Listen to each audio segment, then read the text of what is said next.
what I did, so I deleted some other videos where I did this and explained the superimposing of the outline, which I think is the coolest thing. That's what convinced me. I did not know how to superimpose the death mask, but now that I have, I've gotten a lot better at just lining up the face so it's the same size as the Joseph Smith's Dibble Death Mask, which is the oldest one that is the least damaged in my opinion.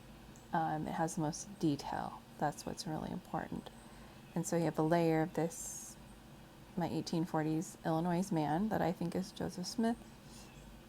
Another layer is Joseph Smith's Dibble Death Mask. And then the third layer on top of all that, just imagine if you put, and so I lined up just perfectly. It just probably took me a while, but you know, the same size and lining them up, so I can just select this and just drag it over.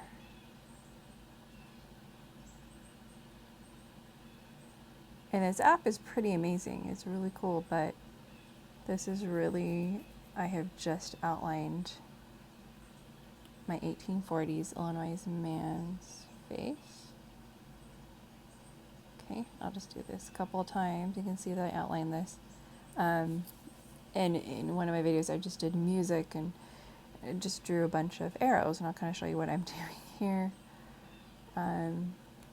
Because I just didn't want to do the exact same video, so I'm kind of doing the same thing, just higher resolution, but I'm actually talking over it so I can explain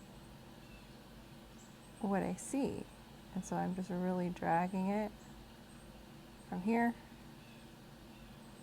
This man's face. I lined it up, but I didn't change anything to the photograph, so you can get the Procreate app and do this yourself. I did back then, I didn't highlight these many details the first time I did this. And when I first recorded the video, I literally just figured out how to do this, and I'm like, it kind of matches up, but I definitely noticed. I was talking to one of my friends, she's like, but why doesn't it cover here and here? Well, because when your face, you think of the angle of someone's face, it's curved. The death mask only covered to here. So then it kind of followed his cheekbone, which made it look even more crazy, crazy sunken in. Okay. It just didn't cover all the way back, and so my video about the skull, I go into my theory that the skull I think is Joseph's, is his for many reasons, like the nasal bone. See, I can see this looks like this nasal bone's angled this way, and I can really see that here and here. You can just see that line really well if I just do this. There we go. That nasal bone is angled that way. But then they remodeled it and angled, oh, it looks painful, but then you got cartilage that's kind of like this. Cartilage is kind of curved. There's just a lot of damage to his nose. But he was beat up by his brother and mobs, abused in Liberty Jail. There's just so many things that happen to him. But I'm kind of noticing like, oh, something like that. There's just something new I notice every time I do this. But anyway, here is the outline. You're looking at that left eyelid that is so fully hooded, and you can really tell, like, there really isn't, there's just not, this is really light. I mean, there's slightly something going on right there, but this is a deeper eyelid, and so this just, you can just tell it would be a hooded eyelid, and for some reason, this other eye, not so much. Same here. And so I talk about that on my website, like you can see an eyelid really, and it's just more deep set. I'm going to take all that away. All right. Bringing this back, I'm just going to highlight and explain some of these things, and you can just kind of look and see that high cheekbone that I just mentioned. It lines up really well.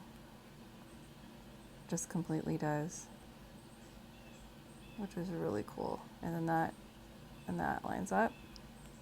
So if I take it away, bring it back, you can see that. If that makes sense. And even though his lips are pursed, I went ahead. So when I don't know, I had a little slideshow thing on my website, but I just outlined what was a certain shade of darkness, but I went ahead and outlined on the lips.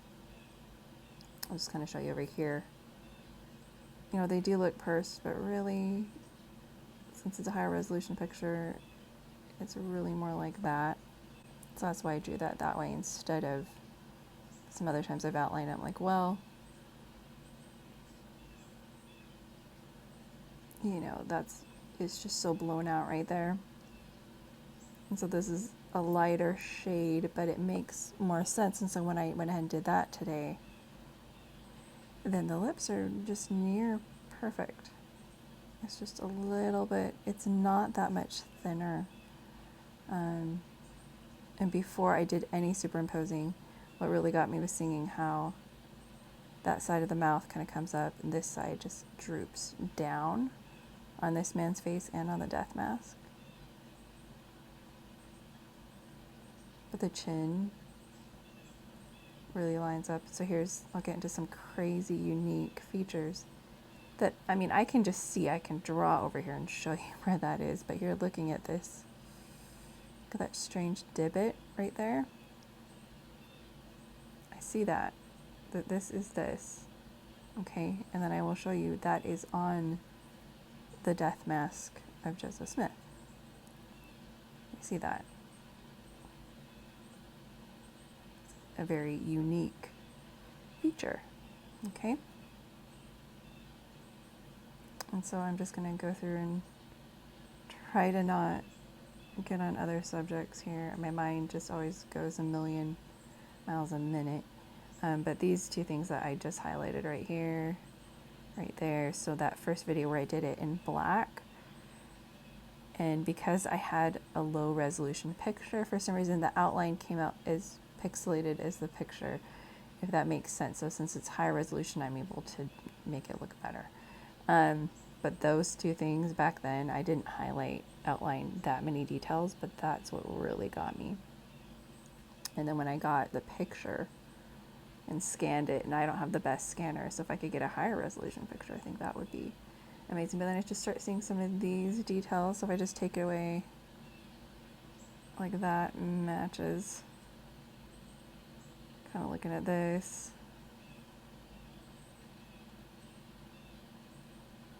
Okay, this is a very unique, weird wrinkle. I just think he, you know, being tarred and feathered and walking, 500 miles from Ohio to Missouri.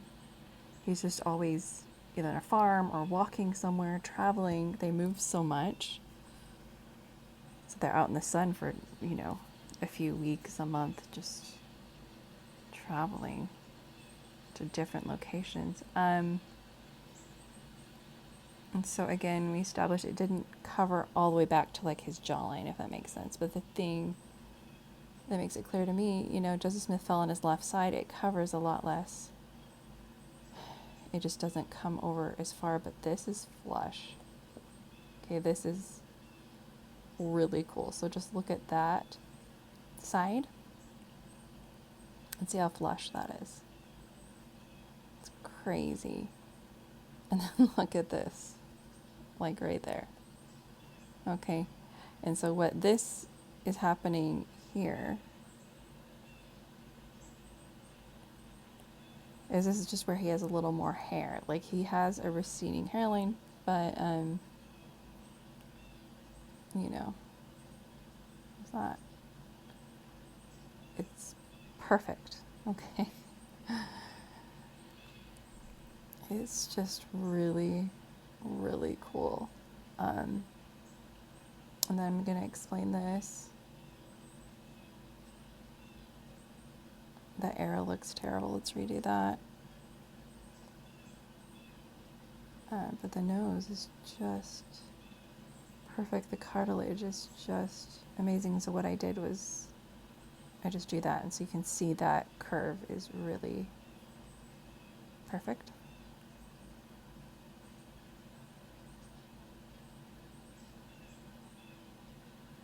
And you're just sort of seeing, try to keep to the main stuff, but looking more on his right cheek, above his, to the left of his nose, above his lip. That just really matches up. And so these little lines coming down are perfect.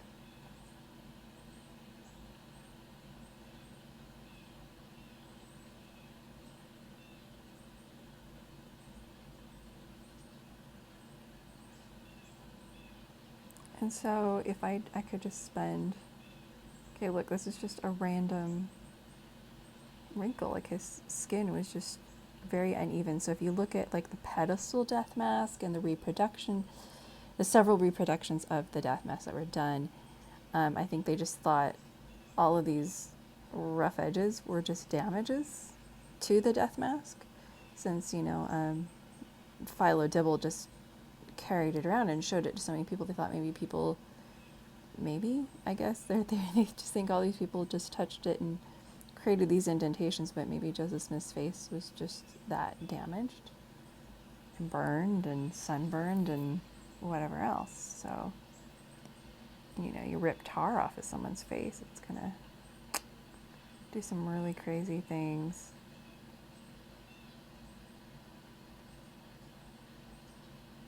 And so that right eye is less hooded. And so this line right here, this is where the crease is in his eye. And so that matches up. That's the crease, and that matches. Okay, that's sort of where his bone is. Orbital bone matches.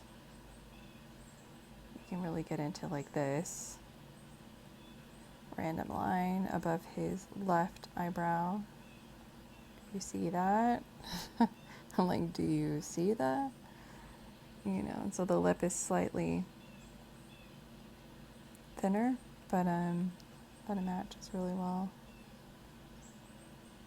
And you can tell from Maudsley's drawings, he sometimes just pursed his lips. And so I'll kind of stop here, but if I keep going, like I think I got up to like 50 arrows of things that I could see that just really, really matched up. And so I recently discovered, I'm just going to bring it back just to show you I'm not doing anything crazy, but I'm like, if you don't believe me, you can just do this yourself. The first this showed up was on the Juvenile Instructor website. I could just even pull up another layer and show you some things that I just am really seeing. Like if I just drew this, I can see that right here. I just know his face so well, I can really see that's the shape of his eyebrow. That's the shape of his eyebrow, okay? This eyebrow, more straight. That eyebrow, more straight. Okay, here's this deep line, more sunken in eye. Here's that deep line, sunken in eye. You don't really see the eyelid. It's a heavier eyelid right there, and this is a heavier eyelid. So this just doesn't, this is not very deep. Like there isn't even a dark line there. It's just a hooded eyelid. And I could just go on and on, but like even this, I'm kind of noticing this, like that really probably is the same thing right there. And just seeing the shape right there. Their faces are damaged in the exact same way. And so someone else scanned this, put it on a website. I haven't manipulated this. That first video was done before I owned it, and the dimensions are still the same. And if you look at the skull, you can just really see. You look at this, you just really. Anyway, I'll just stop here. But it's him. It just is like, this is that darker upper that I was talking about.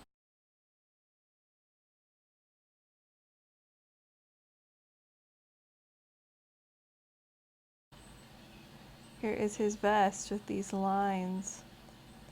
It matches a vest I found in a 1980 Ensign article that I talk about. So on my plausible photograph of josephsmithjr.com on clothing styles, I go into this. And even these cross striations are like whatever angle that is, it's the same. Okay, and the tie is very 1840s, 1840s, but if you get down to 1850s, it comes down, then it's like this, and then it's a starched bow tie. 1860s turns into a small bow tie and like a huge collar, Things changed, but he's wearing his vest, he's wearing his jacket, and his face matches. The only thing that just kind of, I said I would stop, but I'm not. This is impact damage right there. That looks really damage on the top of his skull, but possible. I don't know.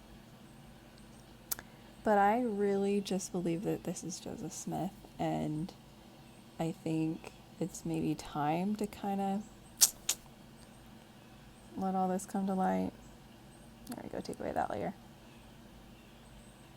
I think I can tell that this looks like a very kind, kind of innocent person. So if I could prove this, maybe some people will get maybe even an idea of his character.